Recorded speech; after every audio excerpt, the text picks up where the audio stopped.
Everybody in India gets an engineering degree and then they figure out what they want to do. I don't just know it, I'm living that. If that students can start doing right from day one. Kind of when COVID started, I said, let me start a business. How hard will it be? Now we're in day one of full-time job. Now you're a salaried employee. Now that same question. There's a reason why it's called personal finance. What made you kind of look at just the NRIs? Younger folks, anybody who's millennial, Gen Z, if your debt is bad, don't take loans. We say house is the best investment, so like go buy a house immediately. I will, but Naman, do you have $8,000 sitting in your Robinhood account? No, but this is actually a friend of mine that prompted me to ask this very specific, oddly specific question.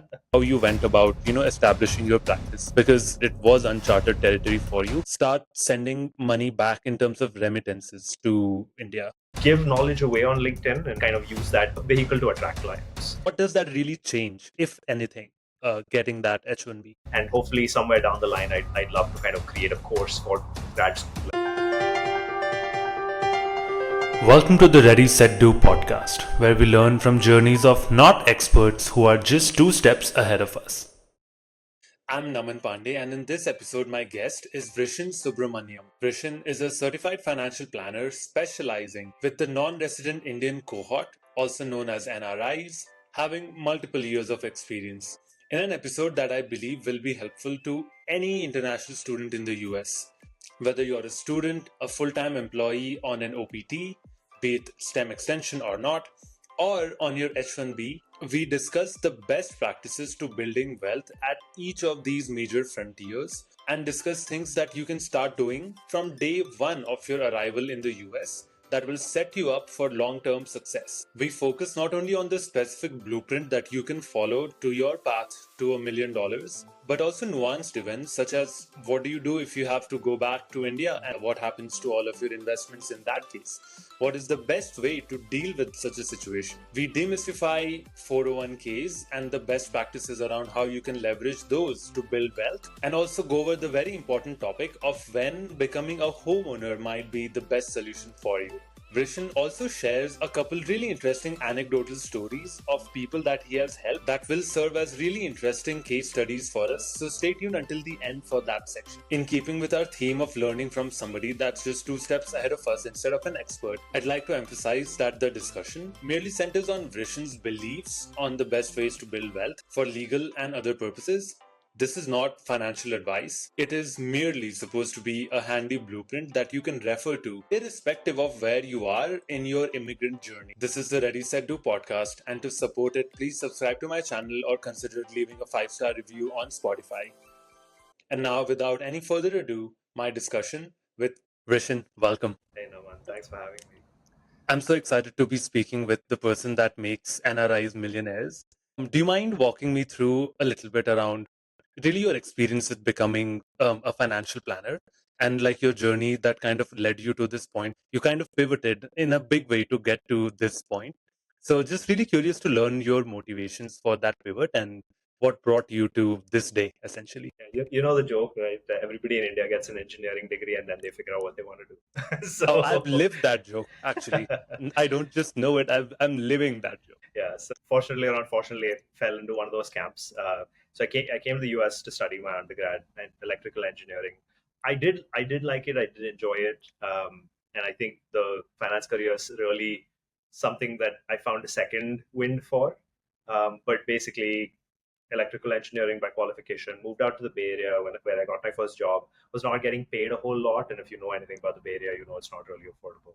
So I had to get smart about my money very quickly, and then saw other people that were earning, 2 or 3 times what I was earning, making the same money mistakes. And then added on to that is the layer of, as an immigrant, like, what do I do? Are these the right moves? Things like that. So really got curious, got reading, and then kind of when COVID started, I said, let me start a business. How hard will it be, right?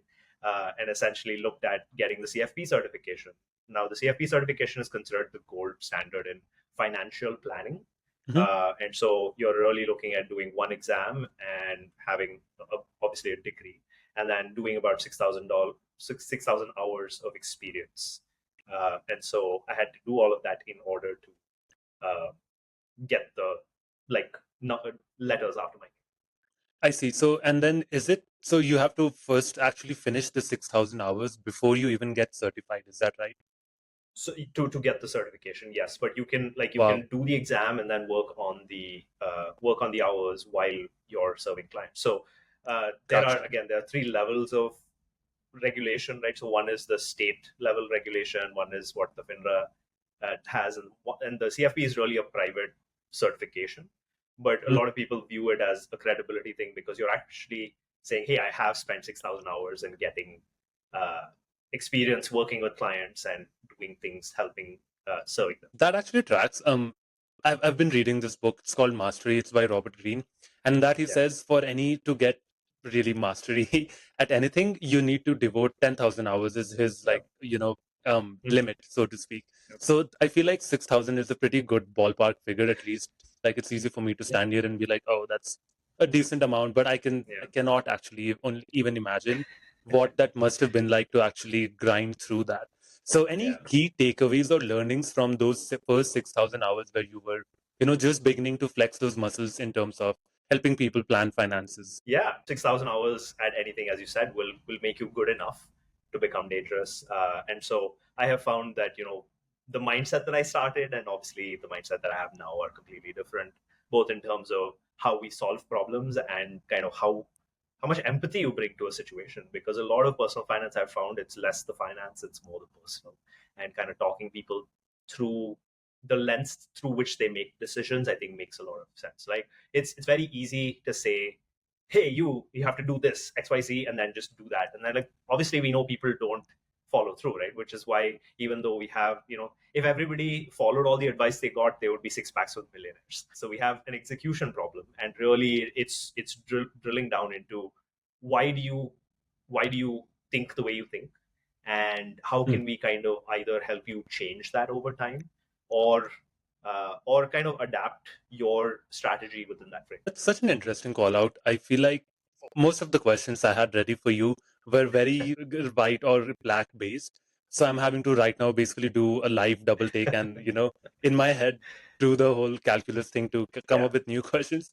But actually, jokes aside, to your point, there is no just, do this and you'll be fine. Because you're right. There's a reason why it's called personal finance and not just, you know, finance period. So, I guess so. So my next question is, what made you kind of look at just the NRIs, like, or that strata or that demographic really of society, so to speak, to kind of want to work with? Was it just because you felt like you could empathize, as you were saying to your point, or was it just or basically, or were there any other factors that led to that? I think it's easy to connect the dots in hindsight, but like when I was going in, I didn't know who I wanted to serve. I know I wanted to serve younger folks, really, because between 20 and 30, the power of being able to each additional dollar that you invest actually produces an outsized return due to compounding effects of money. And so initially I did want to work with younger folks, anybody who's millennial, Gen Z, if you will. In hindsight, I have found that the lens of an immigrant and the psychology of an immigrant is very different from Hmm. somebody who was like born and brought up here, for example, right? So there are three or four things right off the bat which are different, right? So we say debt is bad, don't take loans. We say house is the best investment, so like go buy a house immediately. Stocks are risky. We all know somebody who's like lost money in stocks, and then like get education. It's like is important, but then like after we start working, which like I'll learn on the job. That's good. So those are three or four things that I think are very like specific to the immigrant mindset, and then combined to the fact that starting in my generation or people that came in 2000 late 2000s, you are most likely not going to get a pathway to like settle in the US. So how do you even plan when you don't have any kind of visibility 2030 yourself? So those were two or three things that really stood out to me, and I said, like I know there is an opportunity here, and then I can help kind of guide people either to help them think through a different lens, bring more objectivity, and or just kind of empathize with them a little more because I have lived the experience and I understand how much what coping mechanisms we develop in order to stay in the country for as long as we need. I love those call outs, Vishen, because I feel like personally you've just highlighted all of the exact factors that would go into my mind when I would consider something like that. And That's we'll the be six going thousand into hours of talking to there you the go. that's the 6,000 hours of talking to the same people, right? There you go. You start seeing patterns emerge. Absolutely. And we'll be drilling down on that ambiguity that you mentioned, because you're right. That's literally the core aspect of, the immigrant experience, quote unquote. But before we get to that, I guess I'm kind of curious to, just from a more marketing perspective, kind of understand how you went about, establishing your practice. Because all of that must have sounded, and not even just sounded, it was uncharted territory for you. So how did you go about, crafting your brand, making your presence, attracting clients? I'm just really curious to learn kind of how you went about it from like the logistics point of view. I think first was kind of getting clear on how many people I could realistically serve, right? So there is obviously a total addressable market. I think Indians make up at least 1% of the U.S. population, or if not more. Hmm. And so we're really looking at least 3 million households, if you and so there's no dearth of people that like need help. Then you have to then talk about how many people are ready for help, right? Because that's the next big thing. And as you kind of, and then how many people I can realistically work with if I'm doing one-on-one services and I'm talking to people, and that that number comes out really quick if you're just doing a person-to-person approach. And so essentially, that's kind of where I decided to make a conscious choice to give knowledge away on LinkedIn and kind of use that both as an education tool and or a vehicle to attract clients. So Hmm. I know I realistically I cannot work one on one with everybody, and I know a lot of people are not looking to pay somebody for help either. But through putting out stuff, if we can educate people, or if something sticks with them, and then they go and educate their friends about it, then we've really kind of if one thought helps one person make one better decision, I think I've made a change. So I have just been writing on LinkedIn, and that has kind of been the main both marketing machine and the education machine. And hopefully somewhere down the line, I'd love to kind of create a course for new college grads, people that come here for grad school and just need to set up from scratch. I can almost relate to what you laid out there about um, having one person be helped organically, because this is 11 episodes old at the time of recording.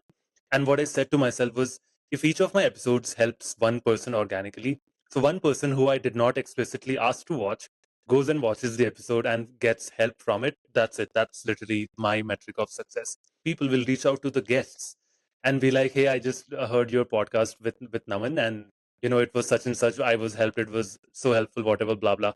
And oftentimes, my guests will be kind enough to share that with me, but I just wish they would tell me directly. Yeah. But it really, that's really besides the point.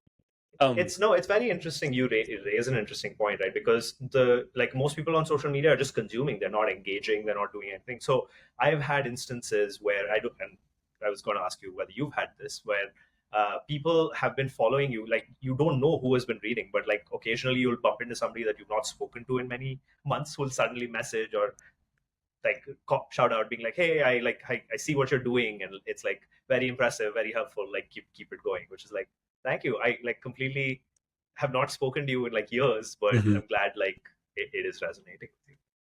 To drill down a little bit on what you said about starting out as a student. I guess my question to you, Vrishin, is what are some things that students, let's just say master students, because I believe they are the vast majority of the students in the US. So, what are some things from a financial perspective that students can start doing right from day one? These are really easy wins, but this doesn't happen because, again, there is no, maybe not no literacy, but very little literacy around this subject. And I'm sure I'm going to feel really called out, because just an anecdotal example, it took me more than 1.5 years to even apply for my first credit card when I was a student, which now I know was, a classic rookie mistake. It takes nothing to get like a Discover credit card. They give it to everybody. As long as you have a head on your shoulders, you're eligible. It's not Yeah. complicated. So really curious to hear your, expert quote unquote take on what are some things, like a bullet list of things that really go a long way in terms of being done from day one. Yeah. I think there are just two or three very simple things, but hard to give kind of broad frameworks because everybody's situation is slightly different. There are a lot of Hmm? people that have taken on crushing student loans to come here, right? and their mindset really is, oh, I need to get a part-time job on campus so that I'm able to pay it off. If you're able to balance that um, with your academics and studies and job search, well and good.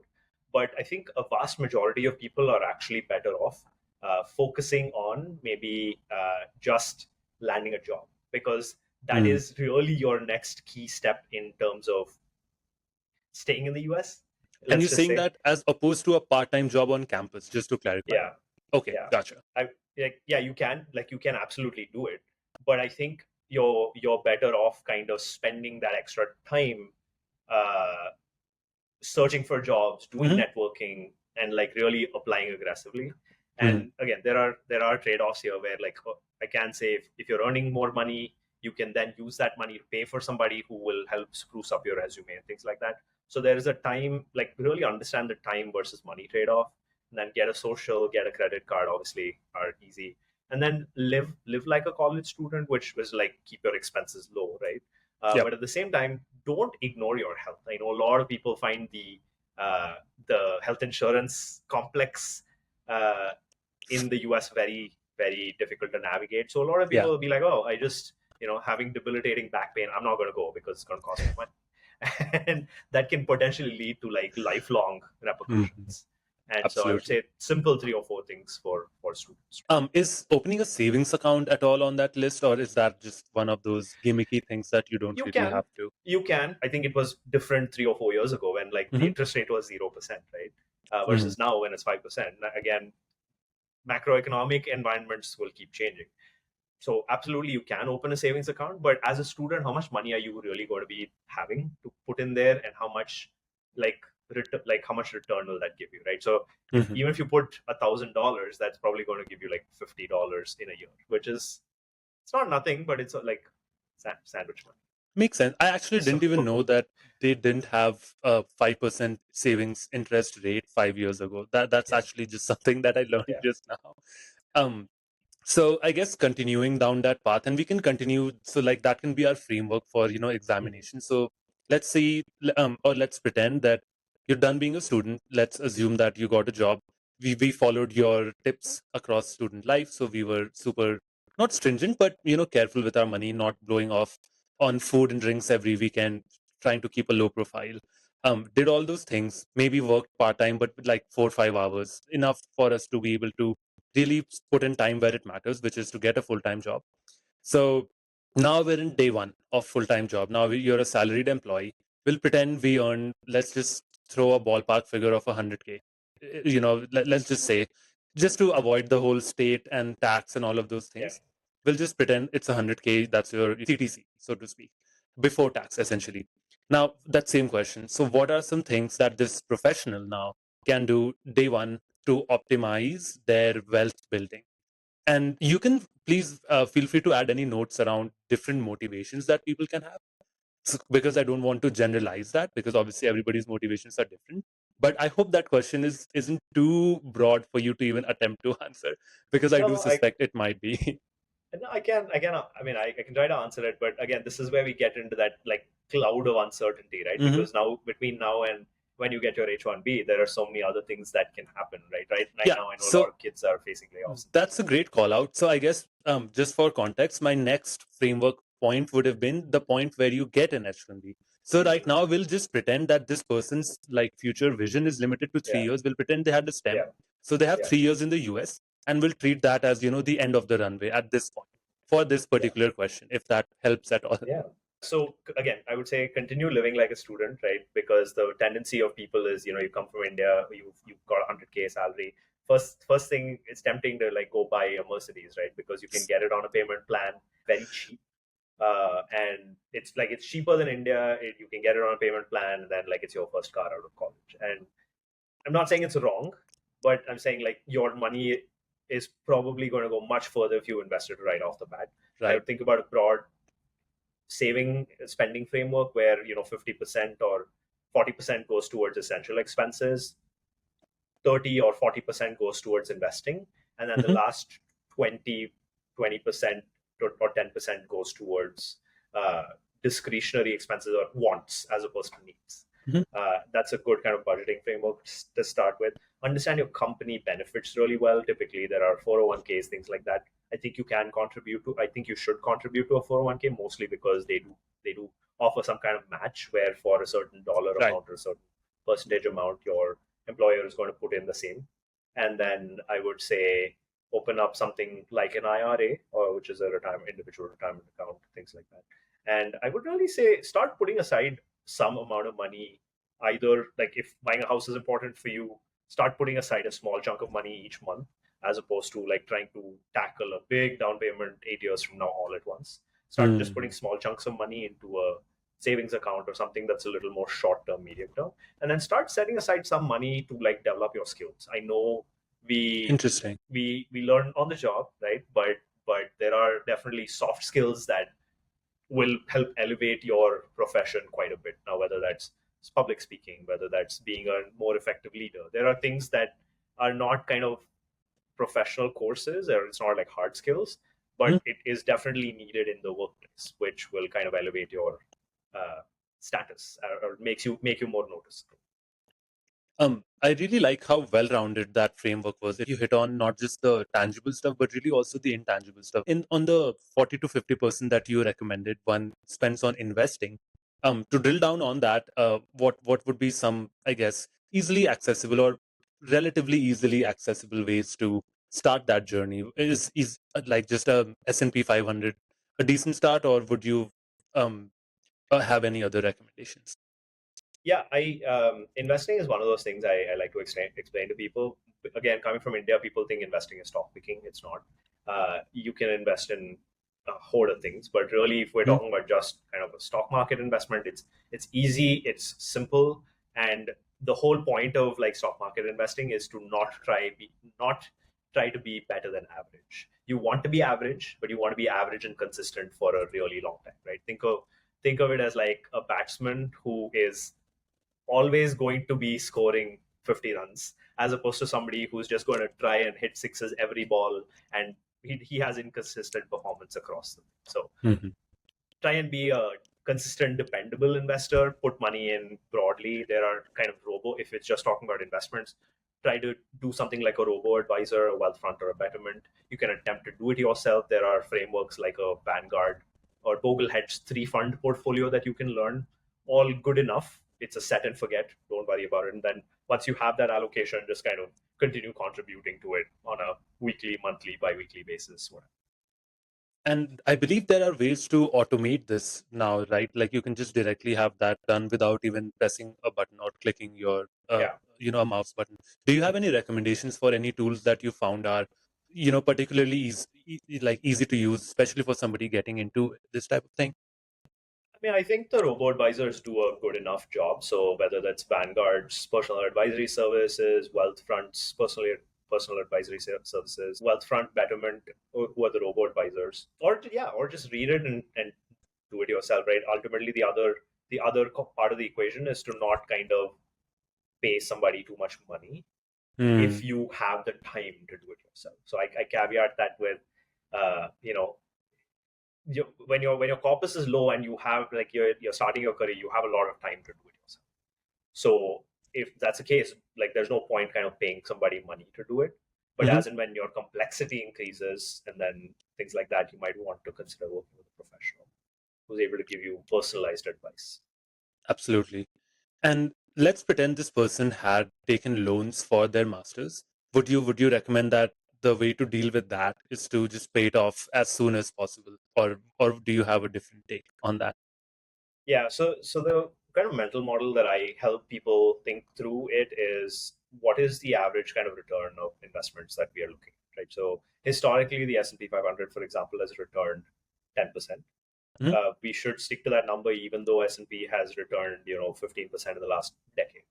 So historically, if we're talking about 10%, or let's just say even 7% after inflation, um, you want you need to evaluate whether your loan is kind of, so firstly, you want to evaluate whether your loan has a lower interest rate, right? Gotcha. So Gotcha. if you're able to pay down something that's worth 5% and you're able to earn 5% on the money that you have, it kind of nets itself out a little bit. Right.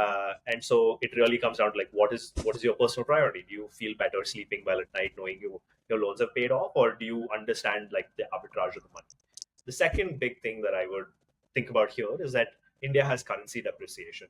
So each year that you hold your loan versus earning in dollars, your loan actually becomes a smaller amount as long as you're paying the minimum. So versus like on a dollar adjusted basis, your Yeah. loan is worth less each year that you hold it in. So I honestly think it's great. So 7% and then account for currency depreciation, which is probably another 3 to 5%, right?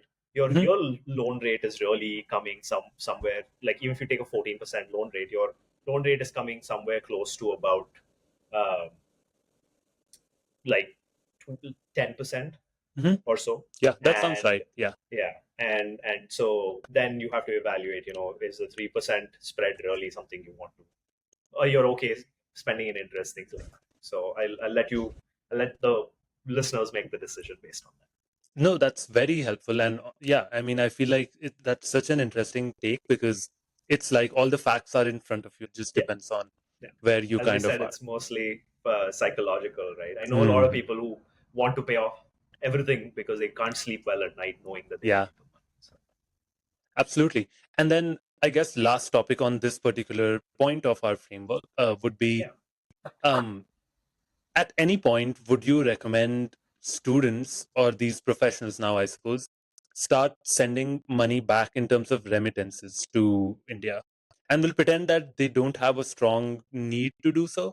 But really, it's a question of either investing in the stock market in the US versus maybe investing in, let's say, an SIP, for instance, in India, which I hear is right now the in thing. So, yeah, any takes on that or any thoughts on I think as students, there are so many other considerations that we have over there, right? So I really think about it from the model of what is your return on hassle. It's not just your return on investment, but it's also kind of you have to file taxes in India, you have to maintain those accounts in India, you have to m- monitor the investments in India, if you will. Yeah. And then, like on a currency, if you plan to live in the US on over a long period of time, that money is again getting eroded on a currency adjusted basis. So your real return is less when you take it on a dollar to rupee kind of conversion ratio. So I know people who are like, oh, the market did so well and they brought their money back. It was the same dollar amount as it was when they had sent it away so many years ago. So figure out if it makes sense for you. I don't think I'm the right person to kind of ask without knowing the details of your situation. But I know a Mhm. lot of people like to send home money to like support their parents and things like that. Right. If that's what you're doing, well and good. Investments, consider how much of a pain it is to manage all the paperwork both in two countries. And then I think it's just keep things simple as much as possible. Mhm. If it was my advice, that's what I would tell. This might be a stupid question, but if I don't make any income in India, do I still have to file taxes in India, or can I just pretend that I'm dead as far as the Indian government is concerned? Well, it depends, right? If you have investments that are still Okay. throwing out some kind of returns, dividends, things like that, up Hmm. to a certain threshold, it is exempt. That makes But sense. yeah, Yeah. Okay. Gotcha. So, like, if I'm not actively investing, I will probably be fine as long as I don't have like a few lakh rupees lying around in some savings bank account, which I yeah. believe most people do not have. So that brings us to the next, I guess, fork in the road, where this is where things get really interesting. So let's pretend that you're at your 3 year mark. You did not get picked on in the lottery. That's that. That's just how it goes. And just for the sake of simplicity, will not bat around all of the day one CPT stuff, doing all of those things to extend your stay. Like, we'll pretend this person is done. They really don't have any interest in prolonging their stay in the US. They're ready to go back. So for this person, let's say they have, we'll just say $8,000 invested in like Robinhood across various holdings. What's the how does that work? Like, if I go back, do I just lose all that? Do I need to transfer all that? Can you speak to the, like, I guess, protocol here?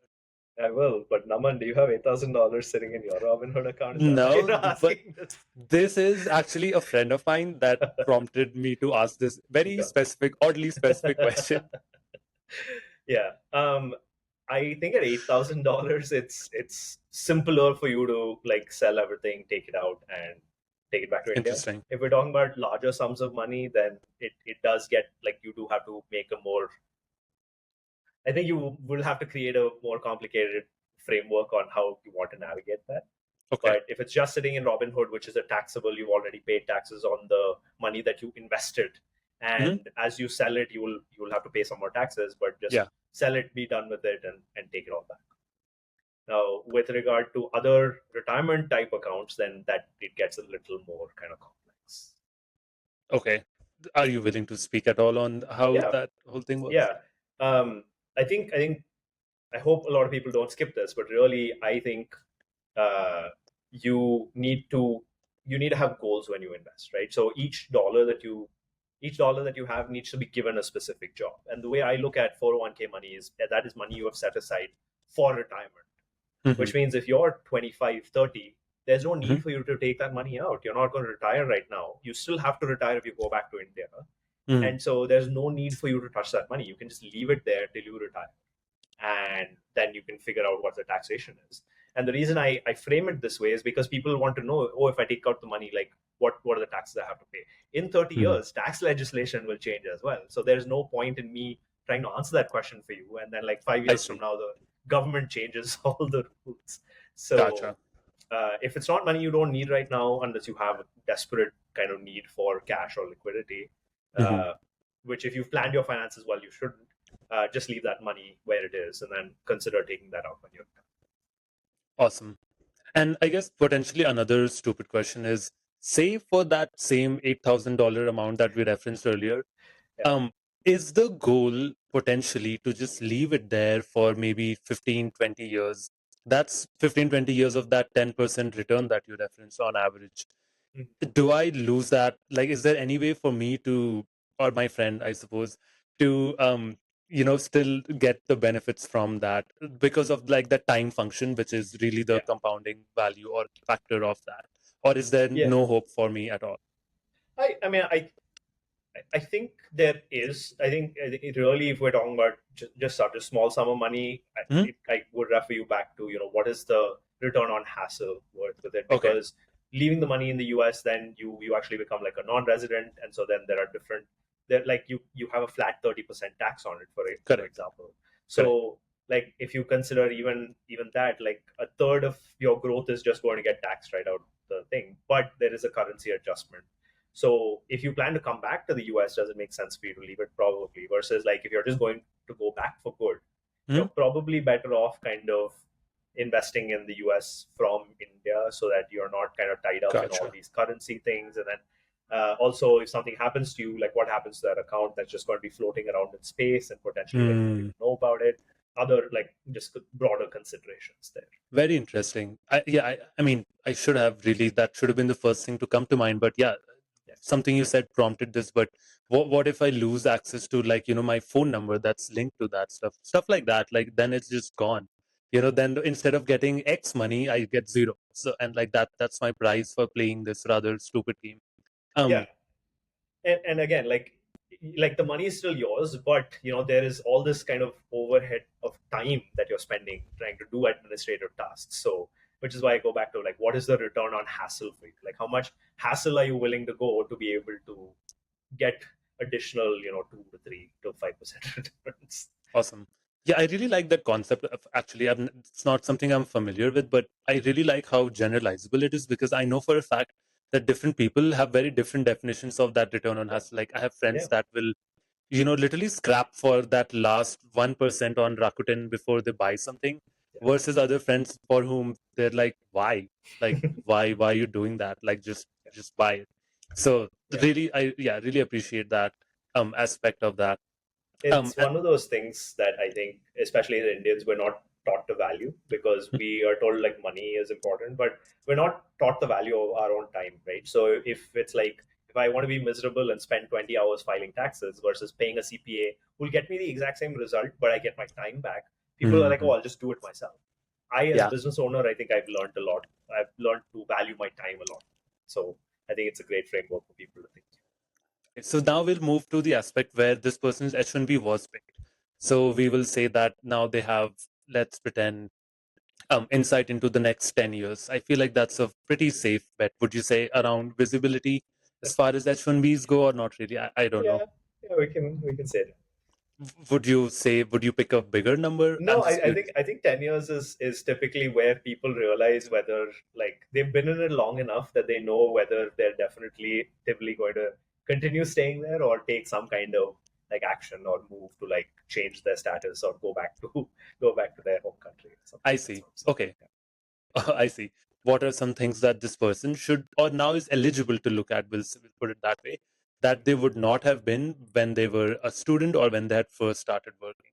Like, what does that really change, if anything, getting that H1B? I think I think you're well enough into your career to know what kind of trajectory you have, right? Hmm. So now it's a question of like how have you been doing in the past, Hmm. and the tenure mark is really a good point to kind of reassess and say, am I ahead of where I wanted to be? Am I behind where I thought I was going to be? Hmm. Or am I like right on par? And then kind of you can adjust your savings quite a bit.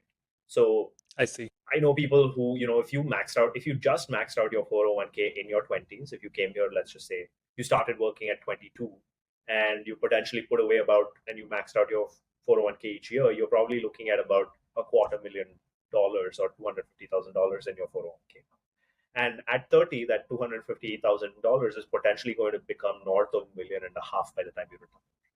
So, Sorry, really sorry to interrupt. Can you yeah, explain what you mean by maxed out your 401k? I'm not familiar yeah, with that sorry. concept. No, Yeah, no, you're good.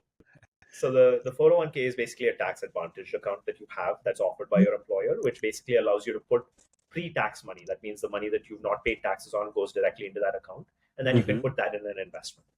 Okay, Awesome. Okay. but you're allowed to typically invest about $23,000 into it each year. We're not accounting for the fact that an employer has a match, or we're not accounting for the growth and anything of that. Okay. So it's the If total amount. Yeah, Okay. so yeah, $23,000 is how much only you can contribute. So Gotcha. over and above that, your employer does some match. There is like you invest that money, so it grows a little more each year, things like that. Hmm. But assuming you didn't have any of that, if you just put $23,000 or whatever into, and the limit goes up slightly each year, but if you put just the $23,000 each year in for about 9 to 10 years, you're looking at north of 200,000, potentially closer to $250,000 with growth by the time you're 30 in that. This money Gotcha. tends to double every 10 years because compounding returns Yeah. at 7% means that your money doubles every 10 years. So then it doubles about 3 times, or it becomes 8 times by the time you're 60. And so you're looking at, north of $1.5 million at that point, just in your 401k account. That's not accounting for stocks that you've received outside Robinhood investments, whatever else you've done. And so knowing that, you can then take that and apply that idea to like, hey, my retirement is secure now. I Mm. can actually re-divert some of that money into other priorities I have, whether that's saving for college, whether that's saving for a second house, whether that's saving for a first house, whether that's saving for other kind of things. And I think evaluating where you want to be, both in terms of what is your priority in terms of energy and intention that you have, and then reallocating your dollars there is a great way to firstly frame. Then, as we're talking about tangible things that you can do, start putting money away for your house payment if you do want it. Start Hmm. putting money away for your kids' education, and then start putting some money away in case you have parents that are in India that will potentially need taken care of, right? Whether Yeah. that's as they grow older, they need more, you know, they need more support. So Yeah. if For sure. it's, yeah, Yeah. so think about those priorities as you kind of allocate your dollars. Very interesting. And is so, like, I guess, where do you stand personally? And I know this is subjective and depends just on a person, but Mm-hmm. we'll pretend that, say, a person is like exactly on the fence. They're 50-50 Mm-hmm. about whether or not they should invest in a new, like buying a house. Um, where do you fall? Like, which side of the camp would you say you fall on for, again, this very made up, and I know this is not real life, but I'm sure I'm only asking because I know you must deal with this a lot, right? Yeah. Yeah, I think I shared it with you, but I'm pretty anti-house, and Interesting. mostly that has been a function of on the H1B, especially if you come here work for a kind of consulting company to start. I know a lot of people who come to the US get their start that way. You're moving around every couple of years, and if you look at just the math on buying houses, break even is typically around year 5 or year 7. So if you're buying a house, unless like you immediately are in like you're immediately in the red or in losses because you've paid closing costs, Mm. commissions, fees, other kind of like mortgage origination, all the other kind of stuff. So the way I look at it is ultimately you have all these fees that happen as part of the house origination process, right? So your break even really when you recoup those costs is, instead of paying rent is around year 5 or year 7. And typically I have not lived in a place longer than 3 to 5 years. DCA I is see. the longest place I've stayed, and it's been 4 years, and we're actually moving out, right? Like as Okay. we speak. So for me, like I don't think investing in a house like made sense. And primary house, I view it very much as an emotional decision uh, as opposed to a financial one. But that being said, I think if you're somebody who doesn't do well at like saving, because like saving money and investing it in the stock market, for example, needs tremendous amounts of discipline. It's very easy to kind of turn off the SIP and just say, something happened this month, like let me turn it off. I'll turn it back on next month, and you don't. So Hmm. if you don't have that kind of discipline, the house is a great way to force you into having some asset, which is in which you're forced to pay money and lock yourself in, things of that sort. I see. But It almost sounds like a trade-off between, um, like really how much you can make from that investment, like from an yeah, investment perspective, based on how much, like your rate goes up, etc., yeah, versus what you could have by doing other yeah, things, really. As yeah, I mean, it sounds like these are all just different roads to that same end destination, and which yeah, one you pick kind of depends on what you're wearing, yeah, literally. Like yeah, what your preferences are. yeah. And Yeah, I've I been feel like wrong too. I've been right. wrong too. Like there are people in the Bay Area that you buy a house at any point in time, it's just kind of gone up 10%, and Yeah. people definitely look at me weird when I say like a house is not an investment, but No, I whatever works. appreciate you still sticking to your guns. I mean, Yeah, it clearly it shows that you have conviction in why you yeah, have that take to begin with. And again, yeah, it's like not like you're just some random person. You obviously have the training and background yeah. expertise on that. Yeah, I feel like I've learned so much today, Vishen. Really, last question too before I let you go here. I guess I'm just curious, having been doing this for a while now. Can you or are you able to share any notable stories? These don't have to be success stories, but really any notable stories of clients that you've helped. Obviously, you don't have to name any names, but Yeah. I'm just curious to really I'm just asking you for gossip essentially, but gossip in a way that might you know leave an impact really, because again when it's from a real life situation, it's like horror stories when they say based on true stories, they're automatically like 30x more scarier. So probably a grim analogy there, but yeah, any stories I guess you can share in your experiences that have stood out or have been cool for one reason or another. Yeah, and I think I shared before, but I think the most powerful thing to me about this business is not about making people money, but Hmm. it's about helping them align the life that they want to live more closely with that. And it sounds like BS, but ultimately behind the numbers, behind everything, people don't want to become billionaires. The underlying thing is they just want to live the life they want to live and make sure the kids are provided for. And I think Hmm. helping them understand that the bar that you have set for yourself, the versus the bar that you actually need in order to do those things are like very different. You actually need a lot less money to live the life that you want to live, and kind of helping people bring more intention is what is very powerful. So to me, like there is this one couple, right, that I went through the exercise of talking them through what their vision, what their goals are, things like that, Hmm. and they basically feel so confident about their money and where they are financially that I know one of them quit to like pursue their own like business, which is something that they've been wanting to do.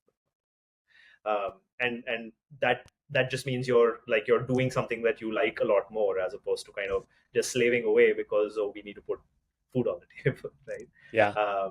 And then there's a second kind of couple that I spoke to that are like, oh, I think we have enough, right? And so enough to them is to be able to say I want enough to like never have to worry about money again. And what that would mean is like having the kid grow up around uh, their grandparents so that they spend more time being able to go back and forth between India, so that they Uh-huh. are the same, being able to fly their grandparents, the parents here anytime they want, so that they can spend more time, or even just having the ability to uh, you know take a break and be okay.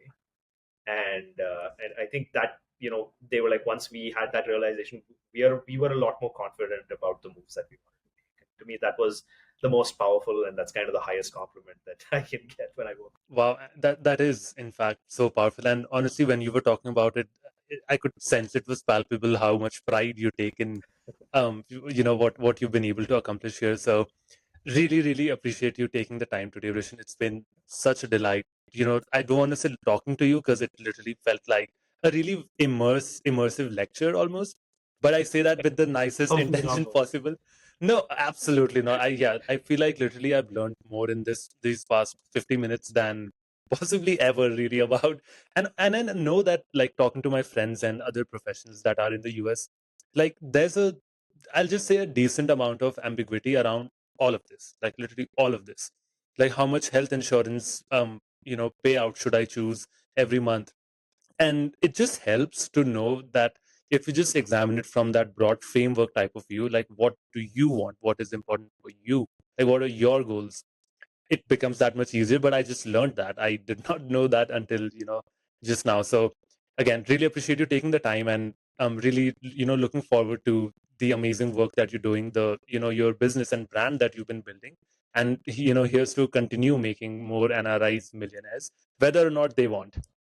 Yeah, thank you. No, thanks for having me so much. I'm glad to be able to get this opportunity to share frameworks with folks. I think it's really helpful, uh, regardless of what walk of life you come from. And as you and I had agreed, if we're able to help one person make one better decision or tell one friend about it, I think we're better off.